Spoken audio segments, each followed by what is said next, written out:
Hello everyone, আসসালামু আলাইকুম। কেমন আছেন সবাই? আশা করি অনেক ভালো আছেন। আমি আল্লাহর রহমতে অনেক ভালো আছি। আজকে আপনাদের চাইনিজ ভেজিটেবলের একটা রেসিপি আপনাদের সাথে শেয়ার করব। তো শুরুতেই আমি একটা প্যান বসিয়ে দিয়েছি এবং সেখানে আমি রান্নার তেল দিয়ে দিয়েছি। আর এখানে দেখতে পাচ্ছেন কিছু ছোট ছোট চিংড়ি মাছ এবং কিছু চিকেন আমি ছোট ছোট করে কেটে নিয়েছি, আর সেটা আমি খুব ভালোভাবে তেলে ভেজে নিচ্ছি। তো এগুলোর সাথে কিন্তু আমি কোনো কিছুই অ্যাড করি নেই। তো আস্তে আস্তে সব কিছু আমি এখানে অ্যাড করব। এরপরে চিংড়িটা আর চিকেনটা যখন একটু ভাজা হয়েছে তখন আমি এখানে রসুন কুচিটা দিয়ে দিলাম। রসুন কুচিটা হালকা একটু ভেজে যেন স্মেলটা চলে যায় কাঁচা রসুনের। দেন এখানে কিউব করে কাটা পেঁয়াজ কুচি দিয়েছি, পেঁয়াজ কুচি না আর কি, পেঁয়াজ কিউব করে কেটে দিয়েছি। আর কাঁচামরিচ ফালি করে দিয়েছি। তো এই রান্নাটা কিন্তু একটু বেশি করে কাঁচামরিচ দিবেন, কারণ ঝাল ঝাল হলে একটু ভালো লাগে।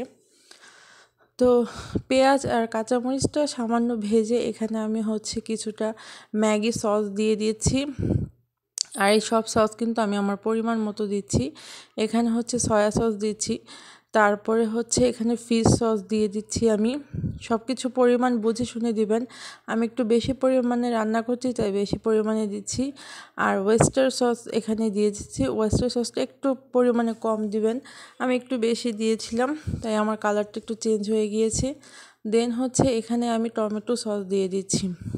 সব কিছু আবারও বলছি, একটু বুঝে শুনে সসটা দিবেন, কারণ এখানে কিন্তু সসের পরিমাণ সসে অনেক লবণের পরিমাণটা বেশি থাকে।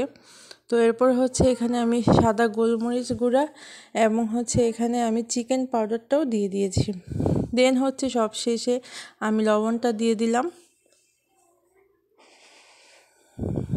লবণটা দিয়ে নাড়াচাড়া করে এখানে আমি কিছু সবজি কেটে রেখেছিলাম, সেগুলো কিভাবে কেটেছি দেখতেই পারছেন।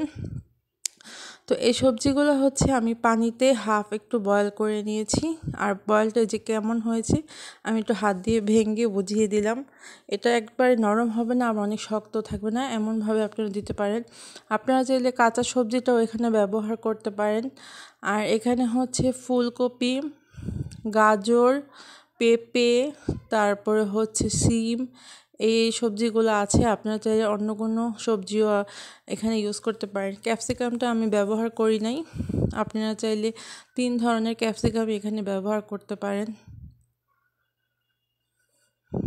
তো এরপরে এগুলো দিয়ে আমি একটু নাড়াচাড়া করে চিনি দিয়ে দিলাম। দেন এখানে আমি কর্নফ্লাওয়ার গলিয়ে রেখেছিলাম।